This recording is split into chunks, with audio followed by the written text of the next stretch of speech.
Ragazze del fondo.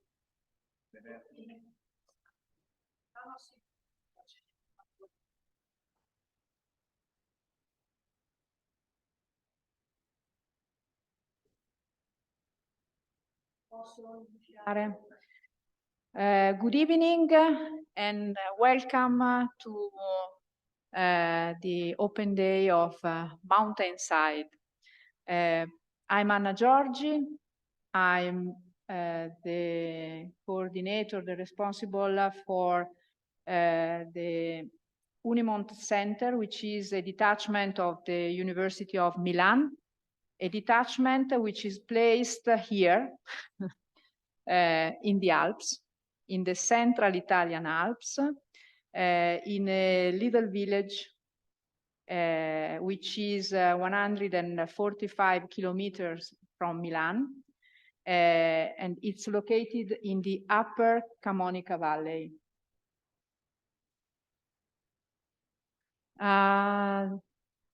There is a technical problem regarding the sharing of the monitor. Now everything will be much more clear for everyone.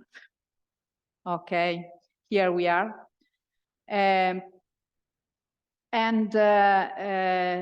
This experience, the detachment named Unimont, was born 25 years ago. And it's the result of the collaboration between the University of Milan and some local public institutions. And the main aim is to prevent the abandonment of mountain territories, working and investing in young people, providing them with specific training and working to provide innovative solutions by means of research activities and spreading all around knowledge and awareness about the importance of mountain areas and how to valorize and manage properly them by means of third mission activities. So Unimont today is an innovative center of excellence, providing educational, research, and third mission activities. Is a very active university center connected with the ecosystem of innovation for mountain valorization and sustainable development, with a lot of connection with public and private institutions at the local, regional, national, and international level.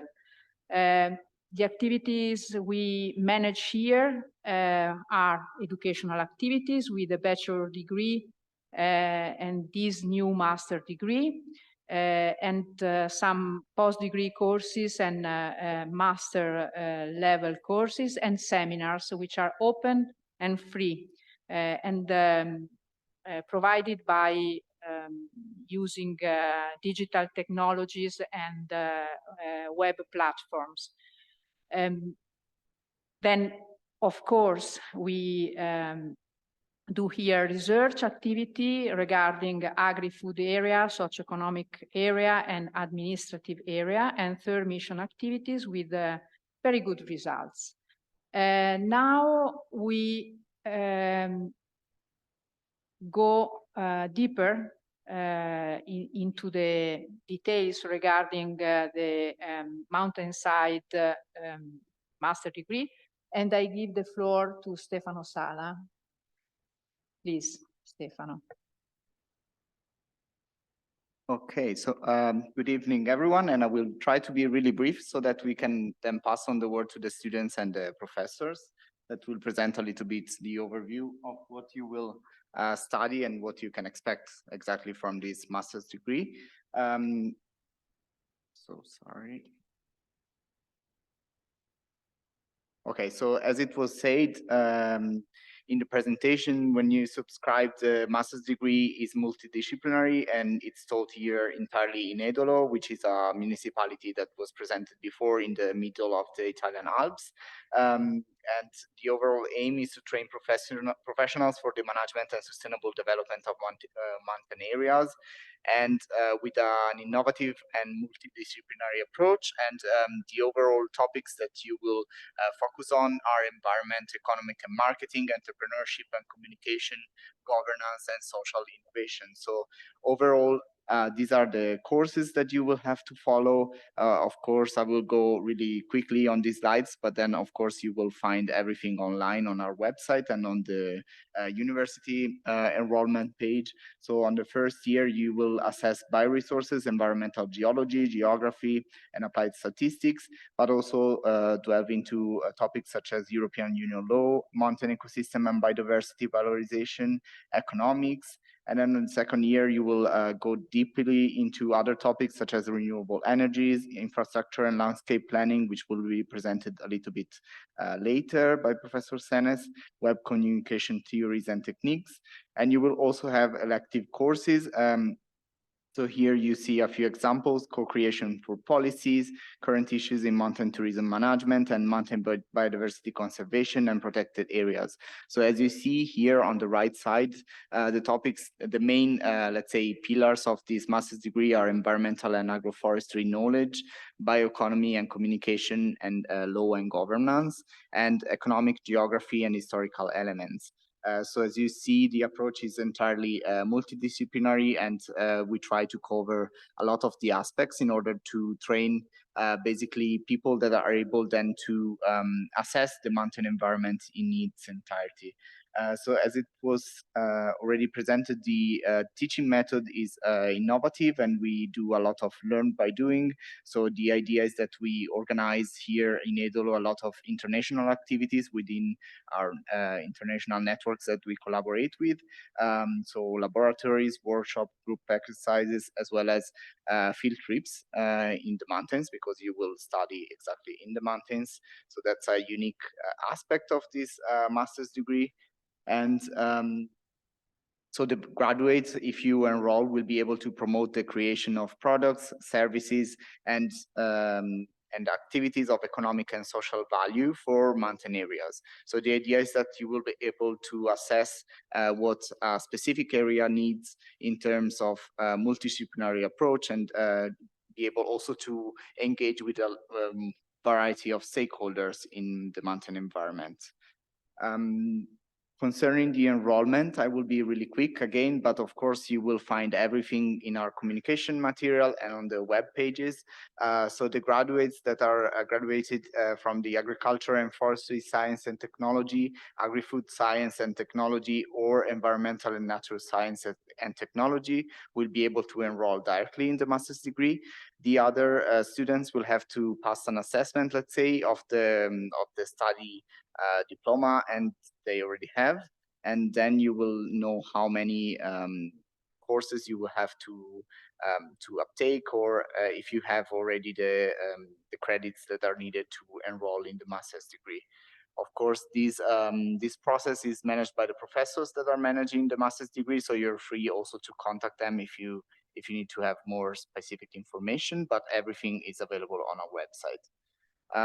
So as it was said, the Unimont Center deals a lot with dissemination activities, and these are part also of our master's degree. So we organize, and you saw a few pictures, but then also you will hear the experience of our students, current students in the Mountainside master's degree. We will organize a lot of meetings and seminar initiatives and moments of discussion on important topics for the environmental sustainable development and mountain sustainable development.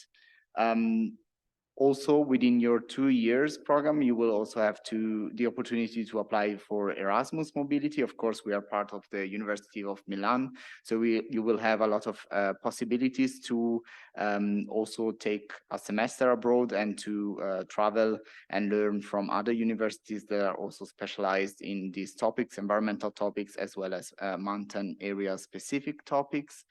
Of course, everything is more available on the website then. Then, of course, we have other services. So you will be followed by a specific tutor, which will support you in the course period, as well as we have other services here at Unimont, such as the book loan. So we have a specific library that will help you in the master's degree volumes that you will need. So here is photos of our previous students and the students. So this is broadly what you can expect to experience here in Edolo. And to sum it up, we're located in the heart of the Italian Alps at the base of the Adamello mountain range. So of course, if you're a person that also enjoys to hike, to climb, or to do other type of sports such as ski tour, you will be able to do that directly on our territory. So this is also another unique aspect of our master's degree. And of course, here you see some examples, but then of course, feel free to visit and to browse on Google Maps and other tools where we are located, and you will see that you have a lot of possibilities around. I will skip this, but of course, I invite you to visit our YouTube channel, because you will be able to find all the experiences of our current students here with us. We have two that we will speak a little bit later, but of course, you will find more on the YouTube channel, so you're free to visit that web page. And I would also do where we're located. So we have a virtual tour available on the website, and you can also browse through that, and you will be able also to see exactly where you will study and what you can expect in terms of facilities and locations of the master's degree, so that you get to know also our university. Sorry, I'm trying to find again the presentation. Okay. And also, one of the most important aspects, of course, being a small town, most of the time our students rent flats together, or they rent directly a flat from private owners. So we also have a service for that, and you will have all the information afterwards from our secretariat. But we have a WhatsApp group for that, specifically in order for you to find accommodation. And here are the links, but of course we will send you everything via email, where you will be able to browse all the materials that we will share today, as well as all the information. And of course, feel free to contact us for any additional questions that you might have. Okay. No, click the link.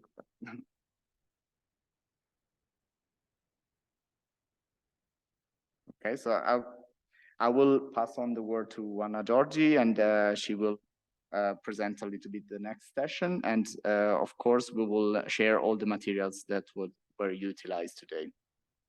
Okay, thank you very much, Stefano. And now it's the time for the master degree course students' voice.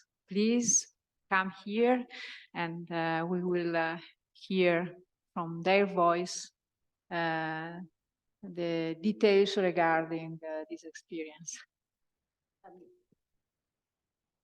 Hi, I am Deborah Giorgi, one of the students of the master degree course here in Edolo.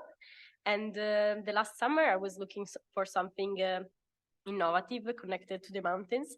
And a friend randomly told me about this university here in Edolo. So I decided to give a look and learn something more about it. And then I decided to come here. Right now I'm super happy. And I found many people with my same passions. And so I'm happy of this decision. I would recommend this university to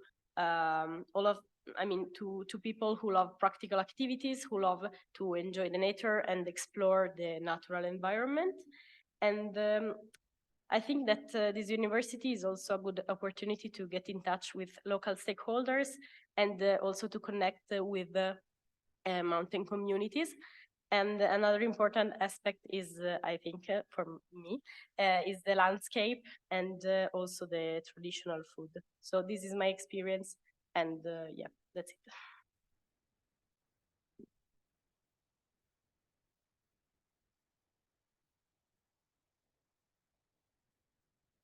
Hi, I'm Gaurav Kumar. I'm a master student in Valorization Sustainable Development of Mountain Areas. I come from India, and before coming here, I used to work in Himalayas for a while, and I was really interested in studying about the mountains. And I came to know about this course through a friend in the University of Milan and through the website as well. And after joining this course, I have been really happy because there are expert professors here, and our teaching is in the classroom as well as most of our activities are conducted on the field, which is very peculiar to understand the mountains while being in the mountains. So it has been a wonderful opportunity and a wonderful journey for me to understand the mountains, and the location of the course, particularly in the Central Alps, as Professor Georgi mentioned before, is brings great opportunities and benefits to the understanding of mountains. And in addition to that, I mean, the place has been really wonderful, and I'm liking the course. And in addition to that, you have various opportunities such as mobility, research, and various aspects of mountains such as sustainable development, bioresources, forestry. All diverse domains are taught in this course. So somebody who is really interested in understanding the mountains in entirety, this is one of the best courses which I would recommend. Thank you. Okay. Thank you very much to the students. Then we will open a session for questions and answers at the end of the presentation. And now it's the moment for the professors, the teachers. We will hear their voice, and we start with Sarah Whitaker, which is a lecturer in geographic and historical development of the mountain in the long run. Please, Sarah. She's not with us now. Probably there is a problem with the connection. Let's go with Professor Matteo Vizzari, lecturer in sustainable management and bioeconomy of mountain forests. Please. Thanks a lot, Anna. Good afternoon, everybody. It's a pleasure for me to be here, and thanks a lot for joining this event.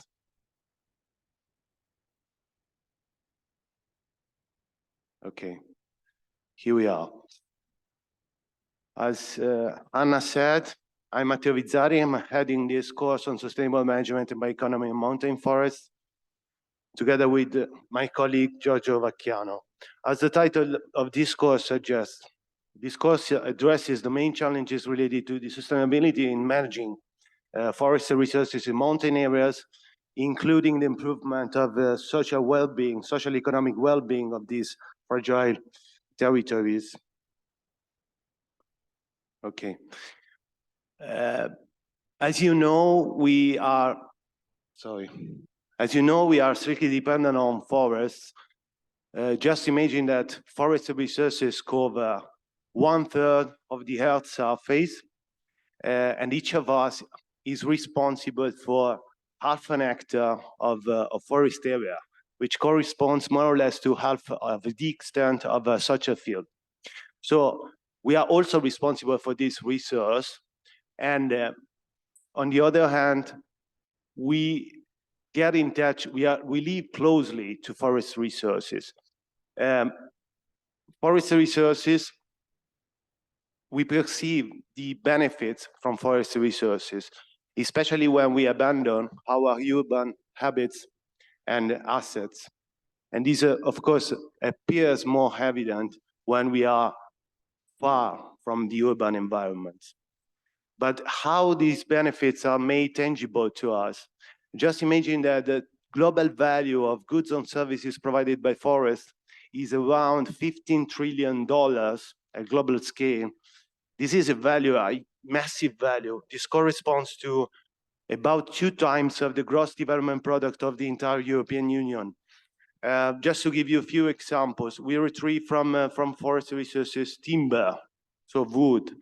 Then forest resources are extremely important to regulate climate and nutrient cycling. Forests also provide water, fresh water. They host very important key species and habitats for conservation of biodiversity. And they also provide opportunities for tourism and recreation. And of course, last but not least, non-wood forest products such as fruits, berries, mushrooms, truffles. Let's say that forest resources are our allies in fighting against climate change and reversing biodiversity loss at global scale. However, this support from forest resources is at risk because our action is impacting the environment globally. Just think of the large-scale deforestation processes and forest degradation. We need to preserve the fact that forests are able to capture up to 10% of greenhouse gases from the atmosphere. This is at huge scale, and they also host around 50% of the known species and habitats at global scale. However, this capacity, the key support from forests, is at risk because of human-induced natural disturbances. Think of the natural disturbances linked to climate change, like increasing in temperatures and precipitations that generate widespread wildfires, for example. As I told you, the key role of forests in protecting us, for example, from avalanches, landslides, floods, is at risk because of climate change and our inaction. This is exacerbated in mountain territories.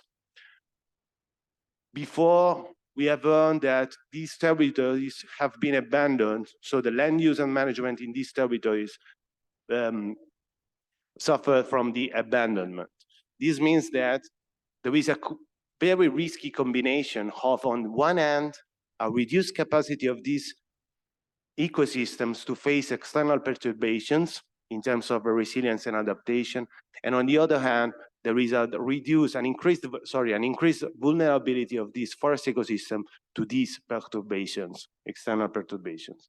So what do we do in this course? We provide a basis for managing our forests sustainably in mountain areas, including the optimization of goods and services provision from these resources. We also deal with the aspects related to a further understanding of the ecosystem processes, dynamics, mechanisms behind ecosystem resilience and adaptation. We also deal with the forest value chain. So we deal with the optimization of the production of wood products in balance with their final use. So depending on the use, we might have a material use of wood, and on the other hand, a bioenergy use of wood. So we also deal with the aspects, further understanding of the environmental impacts of the overall value chain, or the forest value chain, including the optimization of the processes behind the delivery of goods and services. What are the main skills you will be able to acquire through this course? You will be able to measure and characterize the forest stands, the forest resources, including their dynamics, depending on the management actions. You will be able to establish integrated landscape planning systems over a wide area, a broad area. You will be able to organize and coordinate participatory approaches and co-design actions with local stakeholders. You will be able to use and implement advanced tools and techniques such as a remote sensing one to further understand the dynamics, and so to monitor the forest resources dynamics, health and status over time and across space. You will be able to map, for example, the forest ecosystem services provision, and you will also able to deal with the aspects more towards the practicalities linked to the forest management, such as, for example, the planting of trees in large-scale afforestation programs. This knowledge is transferred to you via interactive lectures to stimulate your critical thinking, workshops with international experts, who are invited just to deepen the lectures' contents and topics, and then in-course exercises and field trips to connect the in-class theory with the field practice. And then we have also established a kind of way to evaluate you through the preparation of the final report on a real case study, just to connect and adapt you acquire knowledge with the real world. Based on my experience, let's be honest, this course is one of the most promising and advanced courses dealing with, training experts, dealing with all the challenges related to mountain forest ecosystems. So I hope, we hope, we look forward to having all of you joining our courses in the future. Thanks a lot. Thank you very much, Matteo. And now I give the floor to Sarah Whitaker, that maybe now is connected. Sarah? Yes, I'm here. Sarah. Yes. Okay. Hi. It's up to you. Okay, great. Thank you. I'm going to share my screen with you, and that way I can show you my presentation. All right. There we go. Great. All right. My name is Sarah Whitaker. I am the instructor for the course on the geographic and historical development of mountain areas.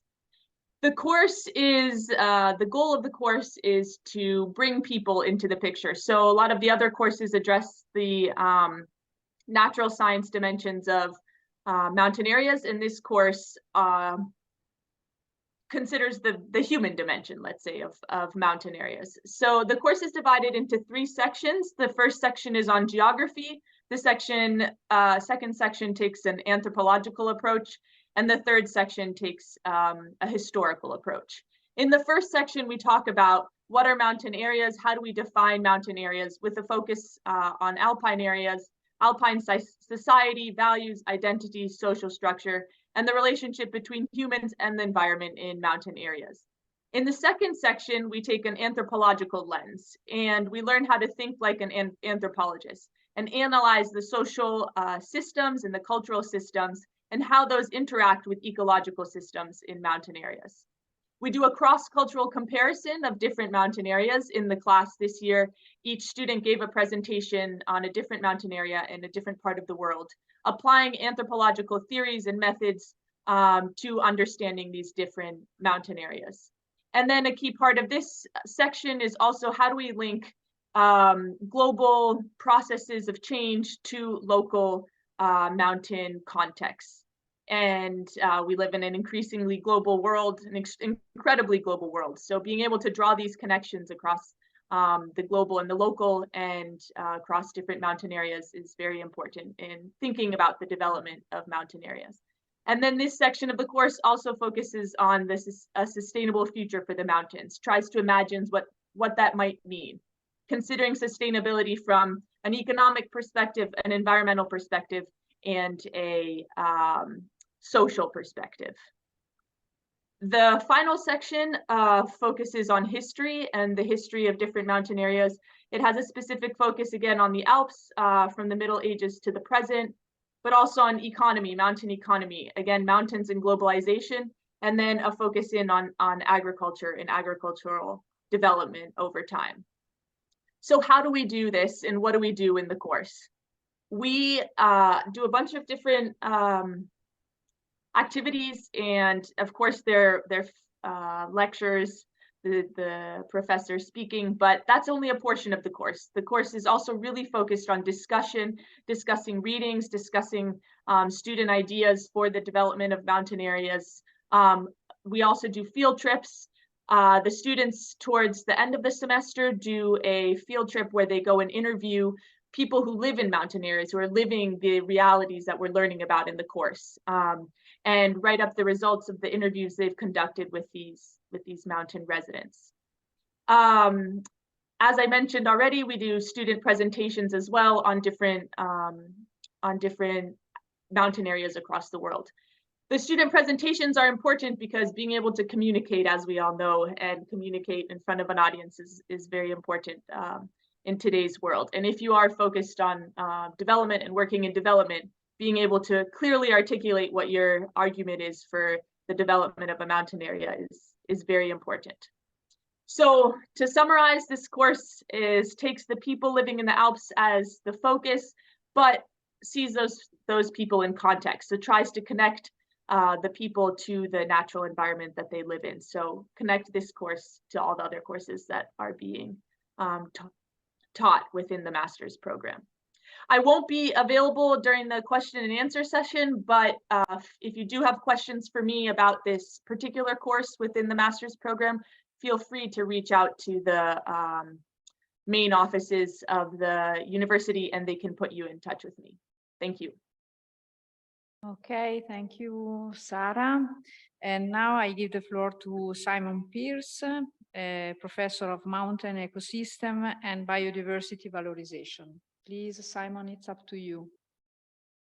Okay, thank you. So if I can just work out how to share my screen here, it's covered by everyone's faces. Okay, so.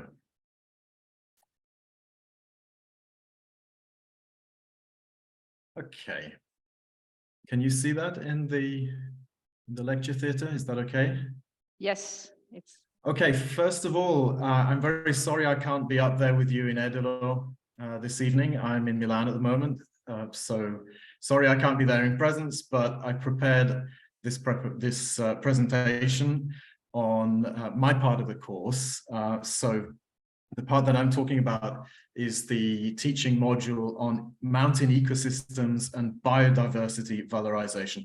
This is actually split up into two teaching units, the animal resources and plant resources. So there are actually two professors on this course, and I'm the professor for plant resources. So I'm actually going to talk mostly about that because that's what I have material for and that's what I can talk about. But in this teaching unit, it is about biodiversity. There's an element of understanding plants and animals and also other aspects of biodiversity, such as fungi and bacteria, but maybe to a lesser degree. To understand organisms, to understand them in the environment, in the mountain environment, also to understand them as resources and how they can be used, exploited in a sustainable way. There's a big emphasis on sustainability. So I'll present mostly things from my lessons, but I wanted to just start from this phrase. This is actually a sentence from one of the documents that we used when we started to prepare the whole master's degree. And I think that it explains the philosophy behind what we're teaching. There's a big emphasis on analysis and monitoring. And then I've put in red mountain ecosystems, forest ecosystems, agricultural ecosystems. I've put this in red because there are plants throughout the whole thing. There are mountain plants, agricultural plants. I talk about agricultural plants as well as wild plants. The forest ecosystems, well, we've already seen that there's a whole unit on forest ecosystems, but plants are throughout this. So analyzing, monitoring plants in ecosystems. And the idea is to produce somebody that can understand, but also apply scientific and technological methods, tools. So basically somebody that understands what they're doing, having a good basic formation and understanding and then applying that data. So I thought, how can I show you what we're doing in this course?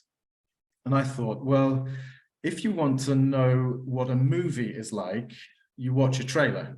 You take a small excerpt from the film and you watch that. So what I've done is I've taken my part of the course, because the lessons were actually recorded during the course that we did this year. And I've taken this course, let's think of it as a movie, and I've made a trailer just with some of the lessons. These are actual lessons though, little snippets taken just from the lessons. And I thought I'd show this to you. So in a minute, I'm going to make this video, this trailer start, and I'm going to talk over the top of it. Maybe it's a little bit confusing because you'll see me talking here, but there'll also be me in the lesson. Okay, you'll see me in the lesson itself. But I thought it's interesting because it really is the lessons. Okay, you'll see the actual lessons that we had. Before I do that, I just want to say that in our course, there is also an element of fieldwork. This year, we've not done that yet, so we're organizing that. We're going to do that soon. And personally, I'm in the moment between the lessons and the fieldwork. So I can show you the actual lessons at the moment. So that's what I'll do. I'll put on this video. It'll go. There'll be another me waving his hands around in the air, explaining things. That's the actual lesson. And the idea is that you can see what we did in the lessons themselves. Of course, I'm condensing this down into a very short amount of time. But the idea is to understand biodiversity, to understand plants and animals, and basically to understand the evolutionary and ecological processes that impact on populations. We do look at species, but we also look at processes and also kind of phenomenon that occur over the landscape scale. Here, for example, we see some very basic definitions of the tree line, the timber line, the species, the tree species line. So we're not just looking at plants. It's not traditional botany. We're not learning plant names, but we're also looking at their habitats, where they live, and also the vegetation. As you can see here, I'm presenting the vegetation, but in the context of the European Union system for classifying habitats. So we have an emphasis on the systems that we use in Europe for classifying vegetation, for classifying habitats. But a part of this is also, well, international. So we do talk about mountains in different parts of the world, not just in Europe. So although these slides that you're seeing at the moment are habitats in Europe, it's the European habitat classification, we do talk about other parts of the world. We don't just talk about natural species and habitats, but also agricultural cultivars. This, for example, is part of a lesson on Kinka. I don't know if you've ever heard of Kinka, but it's a very interesting plant. This is a scientific analysis of different populations. Even crops such as potatoes, which of course are mountain crops originally. This is part of the lesson on the evolution of potatoes, going then to study potato cultivars. Now, modern techniques often involve network analyses, these kind of analyses where we look at the relationships between lots of different things. In this particular case, it's a study of medicinal plants and looking at how they're linked to their environment. So we'll be looking at ecosystem services from the point of view, particularly of herbaceous plants, not the forest, because you have a different unit on forestry. And we look at services, including pollination, for example. This, for example, is an analysis of plant and pollinators together in an environment. So all of the plants, all of the pollinators, and the relationships between them. We look at subjects such as invasive alien species and methods that we can use to control alien species. We look at ethnobotany. The plants include a whole range of different subjects. And so we try to look at these, how plants grow, how they're used in the mountain context. So this is a particular lesson where we're looking at the ethnobotany, the traditional uses of plants. This is a very small lesson in which we just touch on this, and it's more linked with the cultural use of plants. And not just in the European mountain context, but in other parts of the world. For example, the use of particular mountain plants as stimulants to help with work. And also one thing that I find interesting is the contrast between traditional uses, ethnobotanical uses, and industrial uses. This is referring to a particular plant, Erythroxylum coca, which is the plant from which we get cocaine, and the kind of traditional use and the industrial use. We also talk about pollution in the mountain environment, and this is a case study where we're looking at the radioactivity from the Chernobyl reactor spreading into the environment. Why? Well, because mountains are particularly exposed to pollution. So pollution is a very important aspect of mountain environments. Plants are heavily involved in this because they tend to take up pollution. And in this particular example, It's important because the cesium metal that came out of the Chernobyl reactor is very similar to some of the nutrients that the plants use, and they basically take it up in the same way that they take up nutrients. So we can talk about pollutants in the mountain environment, and also relate this to the nutrition of plants, and look at how the plants are growing, how they get their nutrients, and how this is mixed in with problems of pollution. So these are some of the things that we look at in the course. In this particular lesson, then we're looking at metal pollutants, but there's also, if the video goes on, for example, nitrogen deposition is something that's a big problem nowadays in mountain environments. With the use of fertilizers in agriculture, these tend to be deposited then particularly in mountain environments, and it has an impact on different aspects of plant growth. This is part of the lesson on climate change, where we look at how climate warming is changing the different zones that plants live in, for example. So you can see me in the lesson, they're explaining about how these zones are changing. We look at models for predicting the impacts of climate change. Trying to understand how the climate will affect plants and their distribution, and the distribution of vegetation in mountain environments. This is a very important lesson, I think, for understanding how climate is going to impact on plants. And part of this is also understanding the kind of rules and regulations, the legislation, which we use to work with in a professional context. So here in this lesson, I'm explaining about the Habitats Directive and how it's applied to habitats, but also to species. Part of this is understanding how to get funding, particularly in the context of natural resources, sustainable management, and climate action in this particular case. So funding, not just about botany, but about the environment.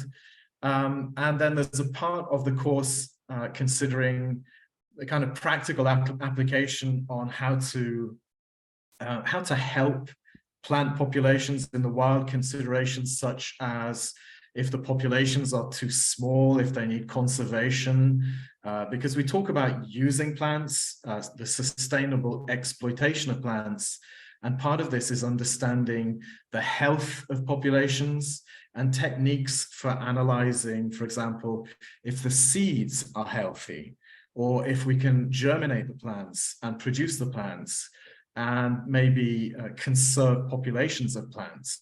So we look at techniques such as in vitro germination, and using these to multiply plants, propagate plants, and to conserve plants, which is useful for a whole range of activities, not just the conservation of the plants in the wild, helping populations of plants maybe by producing plants and putting them back in the wild, but also for propagation in general. And what we see here, just to conclude this study, is basically a lesson on techniques for collecting seeds in the wild and using these seeds to revegetate in the most natural way possible. So these are basically a taste of very different things that we've looked at this year in my particular teaching unit. So I hope I've given you a sense of the fact that we're trying to understand biodiversity, but also understand how to analyze it and how to apply this knowledge for the sustainable use of biodiversity and for its conservation. So that's really all I want to say. I hope that was okay. It's quite short, but I hope I've given you a sense of the lessons themselves. And I don't know, I'm here, and if there are any questions, maybe if you want to ask after the main presentations, I'll still be online, okay? And I'll pass it back to Anna. Thank you. Okay, thank you very much, Simon. And now it's up to Professor Giulio Senes, who will speak about sustainable tourism to complete the view on how to we contribute to build up a multidisciplinary vision of mountain areas. Please, Giulio. Many thanks, Anna.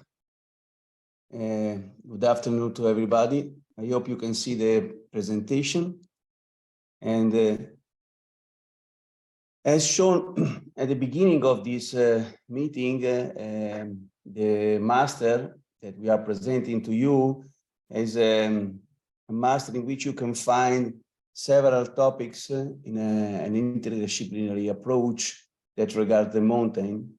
And the course that I will teach for the first year, this year, the next academic year, so because it is at the second year of the master, is related to sustainable tourism, sustainable slow tourism, and the name is Infrastructure and Landscape Planning for Sustainable Tourism in Mountain Areas, and it's related to planning, to design, to landscape evaluation, but also to some topics related with economics and social. So I think that some of the topics that my colleagues presented you before me can be usefully applied also to my course.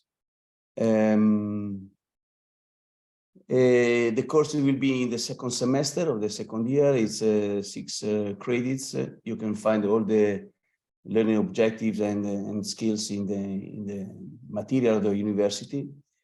I would like only to show you some basics that represent the starting point of our course, of my course.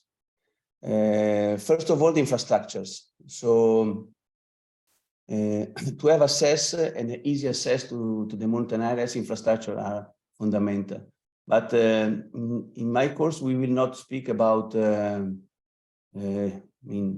ordinary roads to be used by cars or by buses. We will speak about infrastructure dedicated to slow mobility. So infrastructure that allow people to access the mountain landscape by foot or by bike. And these infrastructure, of course, are, the starting point, because without this infrastructure, slow tourism is more difficult to develop in mountain areas. And moreover, infrastructure in mountain areas for slow tourism are the conditions that allow the providing of cultural ecosystem services from the territory that are crossed. Of course, we focus on the infrastructure. We have several atlases that describe infrastructure also in mountain areas. This is one of the latest we produced for the railway company, for the Italian railway company. But it is not only a question of infrastructure, but also of landscape. This is why we put together infrastructure and landscape planning, because infrastructures are the way that allow humans to be connected with the resources of the territory, natural resources, landscape resources, historical and cultural resources, and also with what we call centers of life, so where the basic function of life can be developed and enhanced. And this network of infrastructure, this system, must be planned, then designed, then managed, and from the tourism point of view, also promoted. And all these aspects, from planning to the promotion, will be in some way treated during the courses. So we will see the most diffuse approach for these topics, starting from the analysis and assessment of the resources, and also of the service for the users. We will analyze also the system for the intermodal connection in order to allow a sustainable approach and a sustainable access to mountain areas. We will put also some emphasis on the users analysis, because we plan anyway for humans that should be able to access to mountain areas. And so we will go through the analysis and assessment phase, and also, as you can see, the users analysis in terms of quantities, in terms of typology, in terms of needs. We will assess the existing system in a certain territory, and then we will pass to the planning stage, in which we try to define the future system. And so we will enhance the existing infrastructure system, and we will define eventual new paths to be built. In the third stage, we will see the basics of the design. So which type of technical characteristics has to have this path, this infrastructure, the signage, the furniture, and the resolving of the problems of intersection with the ordinary road system. And finally, the promotion. We also try to see some aspects related to the population participation, some techniques and methods in order to allow the residents and the population and the local community to participate to this development. Okay. All these topics we will, for all these topics, we will treat, first of all, the methods for that can be applied to the several topics, for methods for analysis, assessment, and planning, the relative techniques that we can use, and also the technology. First of all, geographical information systems for the analysis and assessment of the system. And okay, finally, we will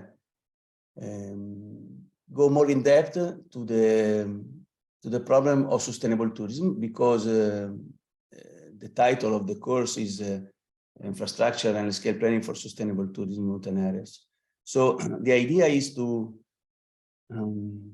give to you some basics about the tourism approach, but starting from the point of view of the tourism experience.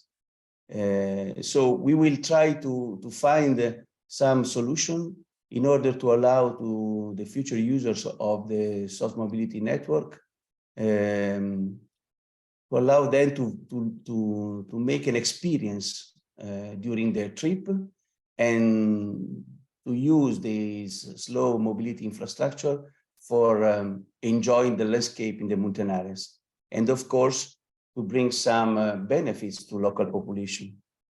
As my colleagues told before, sustainable tourism, like sustainable development, is based on the three pillars. So not only economy, it is important, of course, but also environmental issues, and in my opinion, the most important, social issues. So we will see how this type of projects can impact on the social community, especially in some of the most fragile communities that we have in our mountain areas. And this is my name and my email address. If someone of you would like to ask me some more details. I will take the last minutes only to say that we will take an international approach to this course, also because I am lucky to be the president of the European Greenways Association. So I have also a lot of experience at international level, and I will try to bring this experience to you in the course. We will try to develop a practical project during all the course. So we'll try to find study areas, and we will have field visits. We will have interview with population. We will try to find and to measure how to measure the user needs, and the final exam will be the discussion of your work that we have done together for the first phase, and then of course of your personal work for concluding the project. Many thanks. Okay, Giulio, thank you very much. And now we open the question and answer session. So if you want to ask something, you can open your microphone and open also the video or write in the chat, please.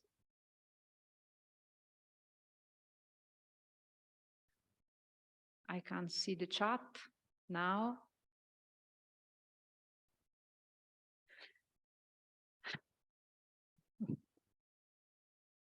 Okay. For any question, you can, of course, write an email. We will share the presentation, and we will also share the registration of this meeting. You will receive it by email. So if everything is clear, we can close with a short video, maybe, presenting, summarizing the vision and okay, there is a message in the chat. Okay. The employment opportunities to students post-course. The opportunities are strictly linked to the different fields and the different specificities of mountain areas. So starting from professionals who are able to write down and present projects to the different financing programs financing the development and valorization of mountain areas, but also professionals who can contribute in the management of environmental resources, forests, vegetation, animals, wildlife, and so on, and public administration, of course, and tourist area, touristic area, and what else? From the colleagues, other suggestions? And entrepreneurs producing, for example, services and products which are coherent with the resources of mountain areas in the agricultural field or in tourism area. Other suggestions from the colleagues? Okay. Un'altra?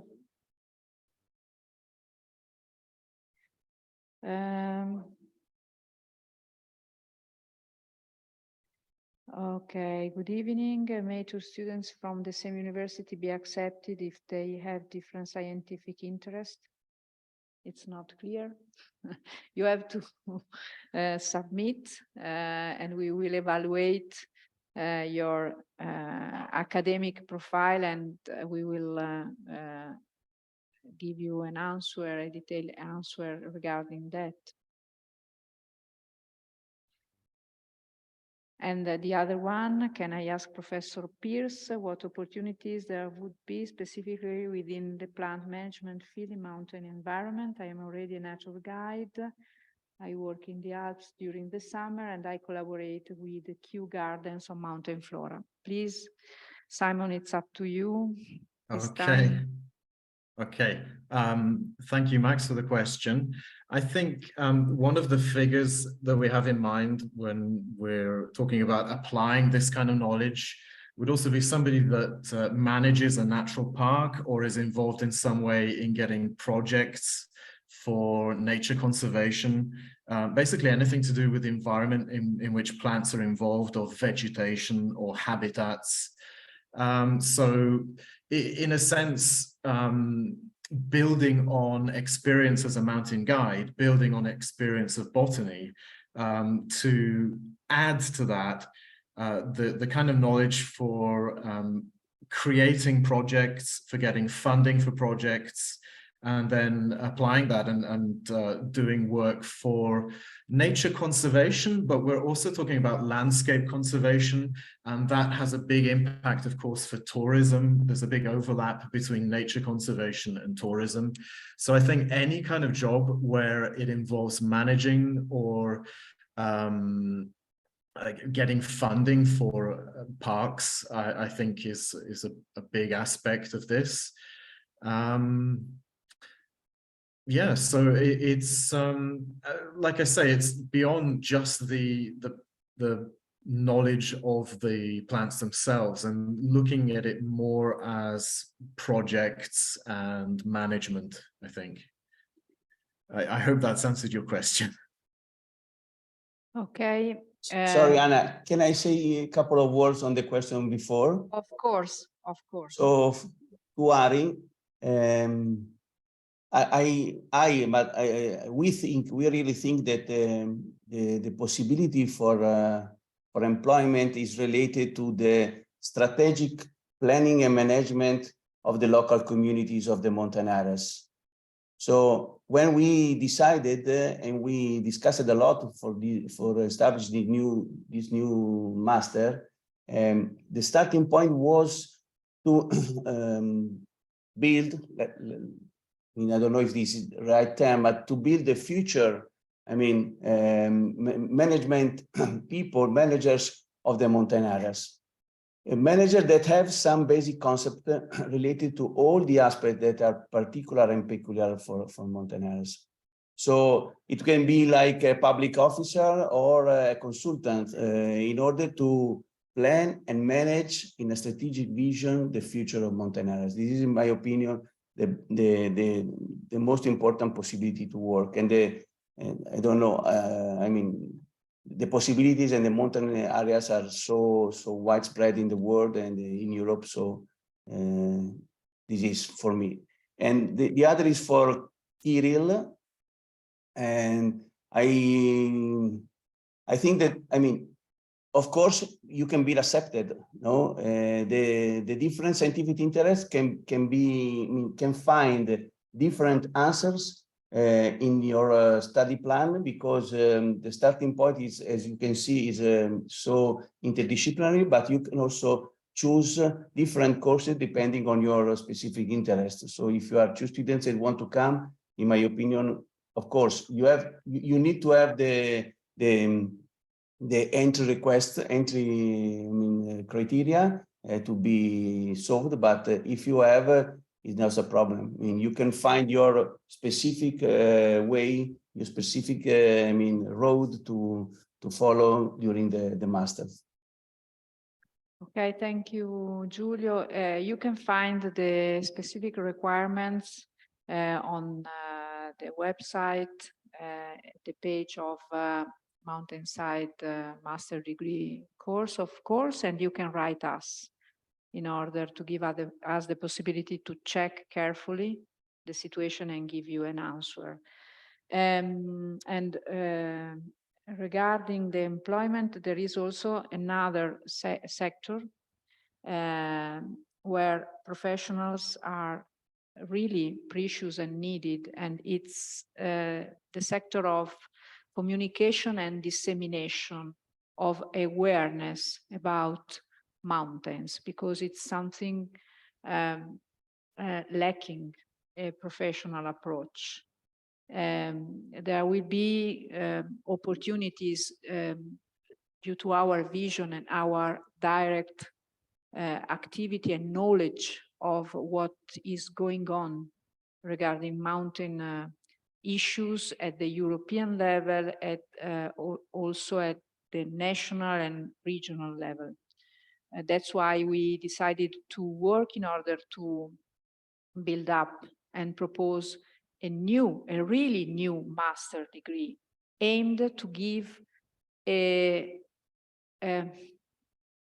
complete vision a wide vision of what mountain areas are and how to work in order to manage properly mountain areas and to foster their sustainable development.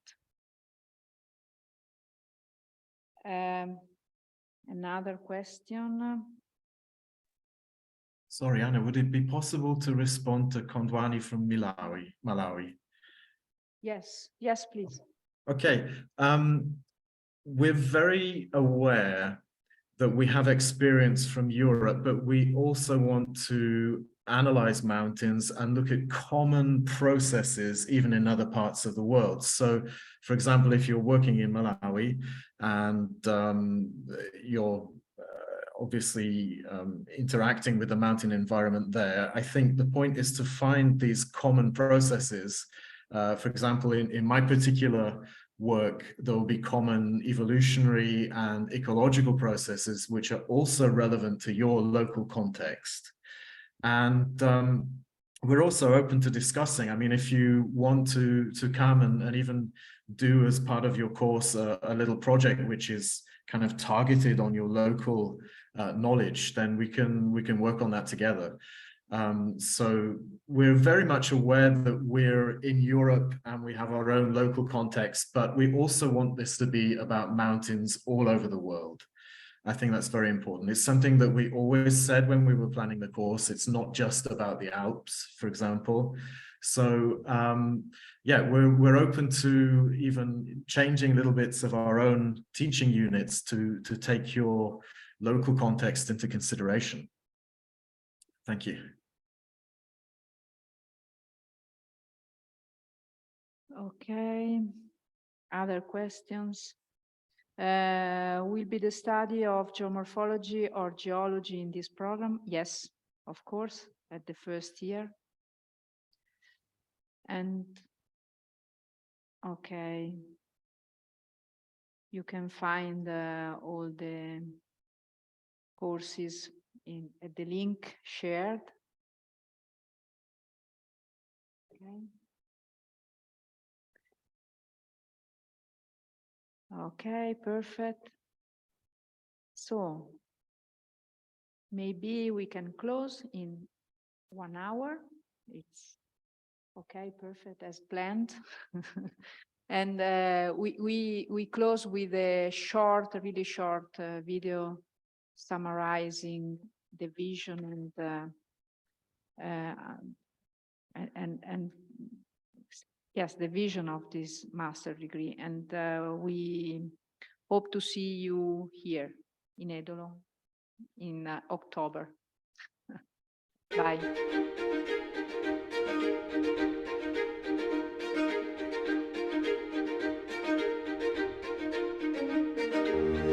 Mountains provide us with natural resources, fresh and clean air and water, and they are hotspot of biodiversity and a very important carbon sink. Mountains are also home to many people who are custodians of a specific biocultural heritage whose livelihood is strongly interlinked with the health of this fragile ecosystem. European and Italian mountains are suffering from climate change, from depopulation, lack of opportunities, services, jobs, and competitiveness. In order to respond to these challenges, the University of Milan, one of the largest in Italy, thanks to a strategic alliance with local public institutions, established Unimont, the Mountain University, a campus which is located in Edolo, a small mountain village where students, lecturers, and researchers have the opportunity to experiment and understand and address the specific needs of mountain areas. Unimont has a double mandate. Firstly, it empowers young people to become all-round mountain professionals thanks to the unique and comprehensive methodological approach of the bachelor's degree in Conservation and Sustainable Development of Mountain Areas. At the same time, the Research Center carries out applied research to define new models for local and regional sustainable development to overcome marginality and promote innovation through the establishment of a strong and win-win alliance with the urban centers. Unimont, moreover, provides online seminars and lifelong learning courses to allow mountain professionals living in remote areas to access to high-quality content on relevant topics for mountain development. Mountain areas host a unique agro-ecosystem that are nature artworks shaped a long time by humans. These areas are very often the crucible where a high number of traditional animal breeds and plant land races are preserved, characterizing the agri-food and historical cultural aspects of the mountains. In times of climate change and disrupted social and economic transformations, the genetic patrimony of traditional crops and breeds could provide sustainable solutions for agriculture and become a crucial tool for mountain people's livelihood and resilience.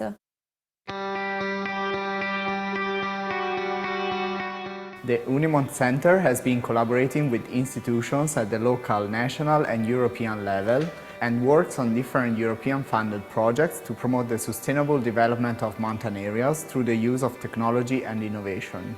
Aware of the importance of acting on a local scale, projects always actively involve mountain and rural communities, generating new knowledge useful to protect and valorize the territory while strengthening the local economy.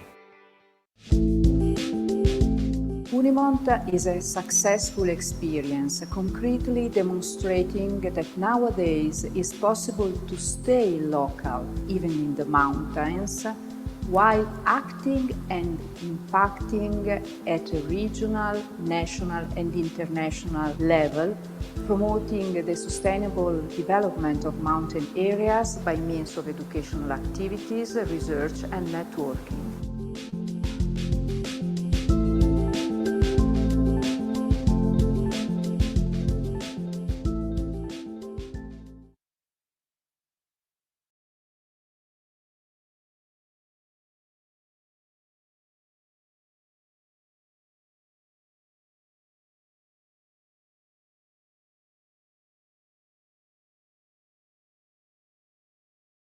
Okay, thanks a lot, everyone. The event has been finished now. Thanks a lot for joining from the Unimont team. Bye. Thank you. Bye. Bye-bye.